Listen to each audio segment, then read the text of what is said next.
Lakers for life, extended hitter. It's never a dull day in Lakerland. Coming off a very, very impressive growth win against Indiana. No Luka, no LeBron, no Mark Williams.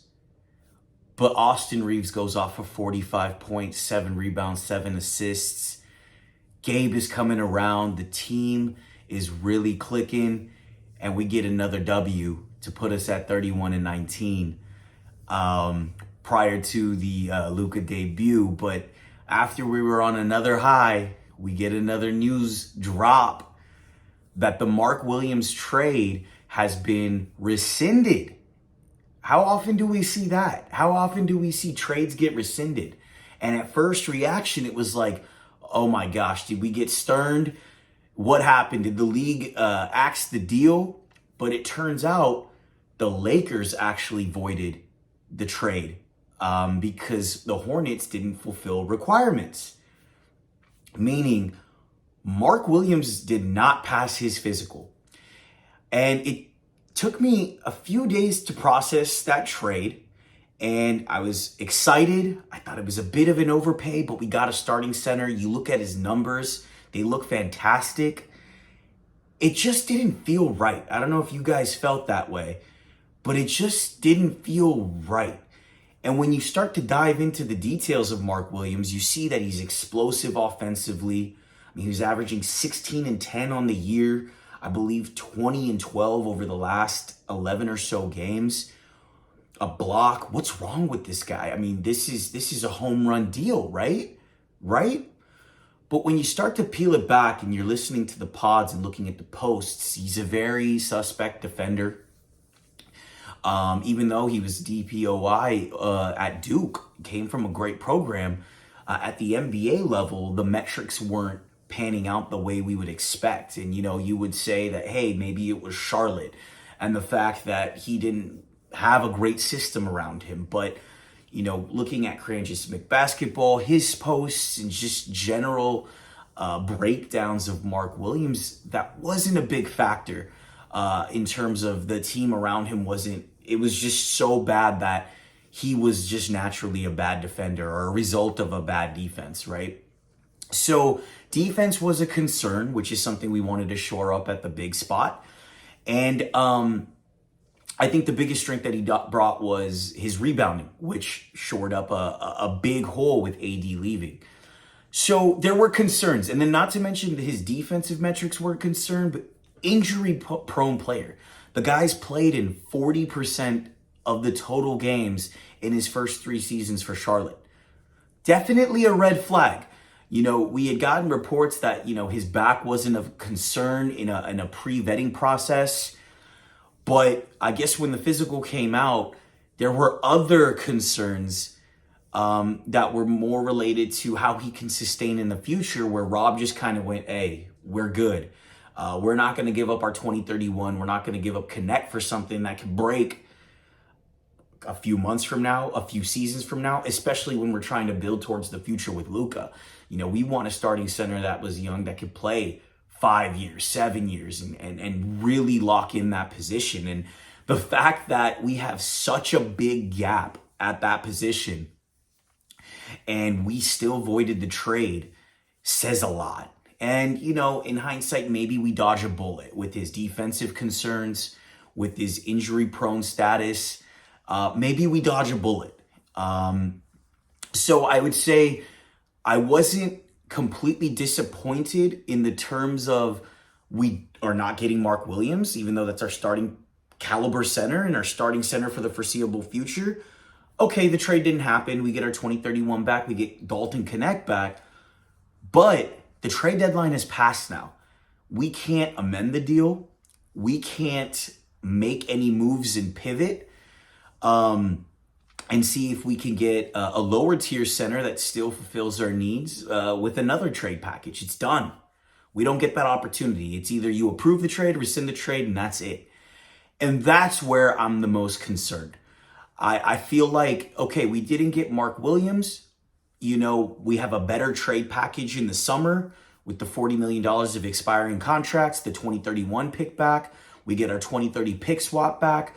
We also activate the 2032 pick swap, which could be even more valuable. So the package is more robust in the summer, but what do we do now? We only have Jackson Hayes as a player on the roster. Jemison, Koloko are two ways. We don't have a roster spot open anymore. We would have to waive a player, which we'll get into. But if the playoffs started today, we'd be taking Jackson Hayes to the playoffs. And that's it. Kleber's hurt. Markieff Morris looks like he just got pulled out of the crowd and said, hey, here's a Laker jersey. Let's see what you got. He's not it. So I think with that said, the trade deadline passing, this might be a missed opportunity with how well we've been playing. And that's what bothers me the most, is the missed opportunity. So where do we go from here? I mean, there's the buyout market, like we talked about. We can waive a player. We still have, I believe, 1.8 million around that to give, which is essentially a prorated vet min that we would give to a player. But the buyout market is very, very sparse right now.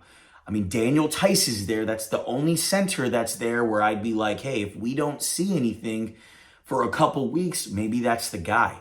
Other names that have been thrown around is Chris Boucher off the Toronto Raptors, Larry Nance Jr., but these are pie in the sky pipe dream type of players. And you got to remember, with the buyout market, we cannot sign anyone that is making more than about 12.9 million. So the pool shrinks, right? The pool shrinks, and we're left with players that are in that salary band.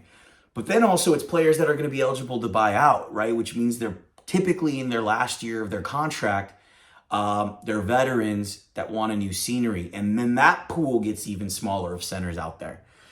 So it's going to be very interesting to see how, the chips fall in terms of the buyout market. Rob's got to be aggressive if someone becomes available. I don't think we have to rush into anything now. We'll take the 2 weeks, work players out. Let's see how the market builds. We have Jemison, we have Koloko. Maybe we waive a player eventually in the future if we don't hear an update on Christian Wood, maybe a Cam Reddish, I'm not sure, to convert them into full contracts. But it's just very scary to think Hayes is our guy, but he is our guy now, and we have to accept that. I mean, as a starter, he's been averaging 8 points, 8 rebounds, great field goal percentage, about a block a game in 30 minutes. And, it's great for now. It's a stopgap. But when we look into the playoffs, is this the guy we're going to roll into the playoffs with and be comfortable? Probably not. Probably not. Small ball is going to be very key now. We have to really optimize that. Vando and DFS have proven they can be a two-headed monster. Gabe is starting to come around and look more and more like his Miami days. So we have to really dial into that small ball. LeBron's going to have to be engaged. We're going to need Rui to step up. But this is a concerning time in the sense that, we have a hole. It's a hole we wanted to address all season since last offseason. And now it's reared its ugly head.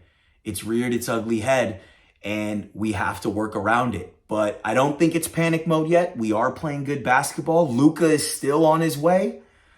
We just need to optimize, and we really need to optimize around the margins. Rob's going to have his work cut out for him. But what do you think? Who's out there that you are looking at in the buyout market? Are there any two-way players that we should be looking at, or in the G League that we need to, keep an eye on as a potential conversion outside of who we have? But let's enjoy the fact that we're playing much better basketball. We've won 9 of our last 10. This is a lot without AD. Our team's starting to come around. We need to shore the gaps, but we need to now double down on our strengths. So it's going to be very interesting in the next coming days. Dalton Knecht, it's awkward, but welcome back to LA. We get a shooter back, and then let's see where we go. But like it or hate it, drop a comment and debate it. Thanks, y'all.